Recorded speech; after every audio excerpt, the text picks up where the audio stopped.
अरे अनस सर, ये combination reaction क्या होता है? कॉम्बिनेशन रिएक्शन मतलब जब दो या दो से ज्यादा सिंपल सब्सटेंस कंबाइन हो और कंबाइन होके एक प्रोडक्ट बना ले, ठीक, उसको हम क्या कहेंगे? Combination reaction. A combination reaction is a chemical reaction in which two or more reactants get combined together to form a single product. एक अकेला प्रोडक्ट बनेगा. रिएक्टेंट दो हो सकते हैं, तीन हो सकते हैं, चार हो सकते हैं, लेकिन प्रोडक्ट कितना होगा? हमेशा एक होगा. अब यहां पे कुछ और भी मैंने बात लिख रखी है. एक तो ये है नोट में कि सिंपलर सब्सटेंस मिलते हैं और कॉम्प्लेक्स सब्सटेंस का फॉर्मेशन करते हैं, पहली बात. और कुछ की पॉइंट्स में आपने देखा कि always one product is form, हमेशा एक प्रोडक्ट ही बनेगा. दूसरा, जनरली एक्सोथर्मिक है, यूजुअली एक्सोथर्मिक है, लेकिन इसका यह मतलब नहीं है कि एंडोथर्मिक नहीं हो सकता है, बट ज्यादातर केसेस में एक्सोथर्मिक. और opposite of the decomposition, decomposition में कोई चीज टूटती है, टूटकर एक से ज्यादा प्रोडक्ट में कन्वर्ट होती है, और यहां पर उल्टा होता है, यहां पर दो या दो से ज्यादा चीज मिलकर सिंगल प्रोडक्ट में कन्वर्ट होती है. लेकिन अनस सर, अब कॉम्बिनेशन रिएक्शन के एग्जाम्पल तो बताइए. एग्जाम्पल है बर्निंग ऑफ मैग्नीशियम रिबन. क्या एग्जाम्पल है? Burning of magnesium ribbon. ठीक, ये बर्निंग ऑफ मैग्नीशियम रिबन में क्या हो रहा है? देखो, मैग्नीशियम रिबन को हम कहेंगे, इसको आप कहेंगे Mg. क्या कहेंगे बेटे? Mg. ठीक है, कोई भी मेटल है उसका साइन लिखते हैं आप जस्ट, ठीक है. लेकिन वही मैंने आपको बताया था, अगर कोई नॉन मेटल हो तो उसका सिंगल साइन नहीं आता. उसमें देखते हैं कि वो डायटोमिक है तो आप उसको लिखेंगे, जैसे फ्लोरीन है तो F2 लिखेंगे, क्लोरीन है तो Cl2, ऑक्सीजन है तो O2, है ना. इसी तरह से कोई हाइड्रोजन है तो H2 है. लेकिन यहां मेटल जब भी लिखी जाएगी, कैसे लिखी जाएगी? सिंगल लिखी जाएगी. तो आप जो उसका साइन लिखेंगे वो क्या लिखेंगे? Mg साइन लिखेंगे. ठीक है, तो आपने क्या किया? Mg को रिएक्ट कराया, बर्न किया था ना. एक चीज ध्यान रखिएगा, जब भी आप किसी चीज को जलाएंगे, तो ऑक्सीजन से वो चीज रिएक्ट करेगी यूजुअली. ठीक है, तो जनरली जब भी हम किसी चीज को जलाते हैं वो किससे रिएक्ट करती है? ऑक्सीजन से. यानी ऑक्सीजन जलने में हेल्प करती है. तो अब यहां पर क्या होगा? आपके पास है O2, ऑक्सीजन का साइन हो गया. अच्छा, कोई मैग्नीशियम का रिबन आपको सॉलिड, लिक्विड या गैस दिख रहा है? सॉलिड दिख रहा है, तो नीचे छोटू सा मैं क्या लिख दूंगा? S. इसका मतलब है कि सॉलिड स्टेट में. और ऑक्सीजन किसमें प्रेजेंट रहती है? गैस में. तो आप छोटा सा यहां पर क्या लिख देंगे? गैस लिख देंगे. क्लियर है? सॉरी, यहां पर आप छोटा सा गैस लिख देंगे, G बना देंगे. अब क्या करेंगे आप? मैग्नीशियम ऑक्सीजन के साथ जब कंबाइन होगा तो ऑक्साइड फॉर्म करेगा. तो क्योंकि मैग्नीशियम है तो मैग्नीशियम ऑक्साइड फॉर्म होगा. कॉपर होता तो कॉपर ऑक्साइड, कार्बन होता तो कार्बन का ऑक्साइड, जिंक होता तो जिंक का ऑक्साइड, क्रोमियम होता तो क्रोमियम का ऑक्साइड, मरकरी होता तो मरकरी का ऑक्साइड. बात समझ में आ रही है? अब क्योंकि मैग्नीशियम का ऑक्साइड बनेगा तो हमें पता होना चाहिए कि मैग्नीशियम पे चार्ज कितना आता है, कितना चार्ज आता है? Mg2+. इतनी बात समझ में आ रही है? और ऑक्सीजन पे क्या चार्ज आता है? O2-. अब जब कंपाउंड फॉर्मेशन करेगा, मैंने आपको बताया था 2 से 2 क्या हो जाएगा? कैंसिल. क्या बनेगा बेटे? MgO. तो रटने की जरूरत नहीं है. मैं आपको यह भी तो बता सकता था, देखो Mg O2 से रिएक्ट करके MgO बना रहा है. यह नहीं करना है, तुमने लॉजिकली चीजें लेकर चलना है. जब तक तुम खुद अपना हाथ से नोट्स को पेन डाउन नहीं करोगे, केमिकल रिएक्शन को फॉर्मुलेट नहीं करोगे, बेटा ध्यान रखिएगा, केमिस्ट्री का एक रट्टू तोता बन जाएंगे आप. केमिस्ट्री का रट्टू तोता नहीं बनना है. आपने केमिस्ट्री को समझ के करना है. जिस दिन आप केमिस्ट्री को समझ के करने लगे, फिर कहेंगे आई लव केमिस्ट्री.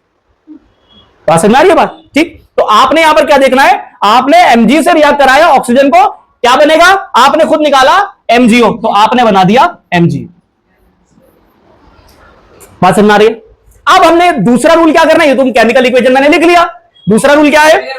बैलेंसिंग मेरा है. तो यहां आप देखो, यहां ऑक्सीजन 1, यहां ऑक्सीजन 2. बहुत नाइंसाफ है. क्या होगा? इसको हम 2 बनाएंगे. और कैसे बनाएंगे? आप इससे पहले 2 लिख देंगे. जब आप इससे पहले 2 लिखेंगे तो ऑक्सीजन तो 2 हो गए, साथ ही साथ Mg भी 2 हो गए. और यहां पर Mg कितना है? 1. तो मैं क्या करूंगा? 2 Mg कर दूंगा. और अब ये मेरा है बैलेंस केमिकल इक्वेशन. बोलो, बात समझ में आ गई? दिमाग पे छा गई? बगला पा गई? जल्दी करो. अब इक्वेशन तो आपने बनानी सीख ली. ठीक, अब इस कॉन्सेप्ट को समझ ले, बर्निंग ऑफ मैग्नीशियम रिबन है क्या? दरअसल ये आपकी एक एक्टिविटी है. स्कूल में, अगर आपके स्कूल में प्रैक्टिकल कराते होंगे तो उसमें आप देखेंगे मैग्नीशियम रिबन को जलाया जाएगा. मैग्नीशियम रिबन आपने देखा कि ये एक स्ट्रिप है, ठीक। मैग्नीशियम की स्ट्रिप को जब हम जलाएंगे तो आपने क्या देखा था, व्हाइट पाउडर का फॉर्मेशन होगा। एक बार और देख लेते हैं। अब इसको दूसरे नजरिए से देखिए। ये हमारे पास मैग्नीशियम रिबन है। दो चीजें ऑब्जर्व करनी थी। एक, जब ये जल रहा था तो जो टाइप ऑफ फ्लेम निकल रहा है, ठीक है, टाइप ऑफ फ्लेम कैसा था, डेजलिंग व्हाइट। क्या कहेंगे, डेजलिंग व्हाइट। जब टाइप ऑफ फ्लेम की बात आएगी आप कहेंगे डेजलिंग व्हाइट फ्लेम निकलती है। दूसरा, क्या फॉर्म हो रहा है, ये क्या है, ये मैग्नीशियम ऑक्साइड का व्हाइट पाउडर है, ठीक है। तो यहां जो बन रहा है आपका, जो फ्लेम निकला वो व्हाइट डेजलिंग फ्लेम, और ये मैग्नीशियम ऑक्साइड का व्हाइट कलर का पाउडर आपका फॉर्म हुआ, ठीक है। इन दो बातों का ख्याल रखना है। तो आप लिखिए जल्दी। When magnesium ribbon is burned in the presence of oxygen, it produces a white color powder called magnesium oxide and dazzling white flame is liberated। ठीक है बेटे। अब इसके बाद समझिए कि आप डायरेक्टली रिबन को जलाएंगे नहीं। अगर बहुत समय तक रिबन एक्सपोजर ऑफ एयर में है, यानी आपने ऐसे उसको रख दिया और एयर के कांटेक्ट में आया है, तो एयर में मौजूद ऑक्सीजन स्लोली उससे रिएक्ट करेगी और मैग्नीशियम रिबन के ऊपर जो है एक थिन लेयर फॉर्म हो जाएगी मैग्नीशियम ऑक्साइड की।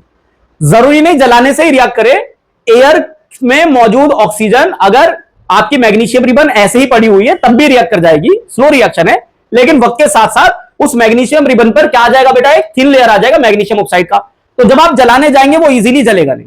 तो अब आपको क्या करना है कि इजीली जले, आपने क्या करना है, मैग्नीशियम रिबन को पहले सैंड पेपर से रब करना है। Magnesium oxide layer, revealing a clean, shiny surface. The equation shows oxygen reacting with magnesium to form the oxide. बात क्लियर है? तो आप पहले मैग्नीशियम रिबन को क्या करेंगे, सैंड पेपर से रब करेंगे। तो लिखिए note, before burning magnesium ribbon remove thin magnesium oxide layer from it with the help of sand paper so that it could burn easily। Next reaction देखो बेटे,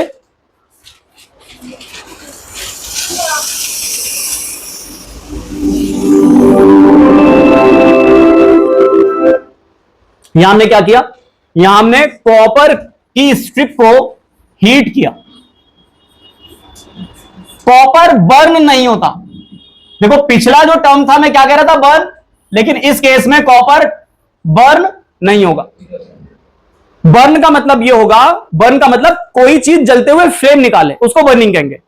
लेकिन कॉपर इस तरह से नहीं होता। आप कॉपर को जब हीट करेंगे तो सिंपली वो रिएक्शन तो करेगा लेकिन फ्लेम नहीं निकालेगा, तो बर्निंग कॉन्सेप्ट नहीं लगाएंगे आप इसमें। उसे आप कह सकते हैं oxidation, oxidation of copper strip कह सकते हैं। ऑक्सीडेशन क्या है वो अगले टॉपिक्स में आप पढ़ेंगे। तो जब आप कॉपर को हीट करेंगे, क्या करेंगे बेटे, हीट। अब कॉपर है, सॉलिड मौजूद होगा तो आप छोटा सा एस लिख दीजिए। अगेन आपने हीट किया, बर्न भी नहीं किया, हीट किया, ऑक्सीजन से रिएक्ट करेगा तो ऑक्सीजन आ गया O2, ठीक है। अगेन फॉर्मूला नहीं लिखना, आपको खुद बनाना है। आपको पता है कॉपर ऑक्साइड बनेगा तो कॉपर पे चार्ज क्या आता है +2, ऑक्सीजन में कितना है -2। अब आप देखेंगे 2 से 2 कैंसिल आउट हो जाएगा तो कॉपर ऑक्साइड का फॉर्मूला आ गया, राइट। तो यहां पर आप देखेंगे कॉपर ऑक्साइड बन गया, सॉलिड कलर का पाउडर बना। कैसा कलर है, ब्लैक कलर का पाउडर है। ऐसा बेटे ब्लैक कलर का पाउडर है, ध्यान रखिएगा। ये बात बहुत बार पूछी गई है बोर्ड में, बहुत इंपॉर्टेंट कॉन्सेप्चुअल ये आपका है, ये कई बार पूछा गया है, ठीक है। तो ऑक्सीजन यहां पर 2 है, यहां पर ऑक्सीजन 1 है तो 2 से मल्टीप्लाई, कॉपर यहां 2 हो गए, यहां पर कॉपर 1 है तो 2 से मल्टीप्लाई। ये मेरा बैलेंस केमिकल इक्वेशन बन चुका है। Is that clear? ठीक है। तो आपने एग्जाम्पल में क्या देखा, कॉपर और ऑक्सीजन आपस में कंबाइन हुए, कंबाइन होकर सिंगल प्रोडक्ट बन रहा है। एग्जाम्पल किसका है बेटे, इसका एग्जाम्पल है कॉम्बिनेशन रिएक्शन का एग्जाम्पल है। क्लियर है? Do it.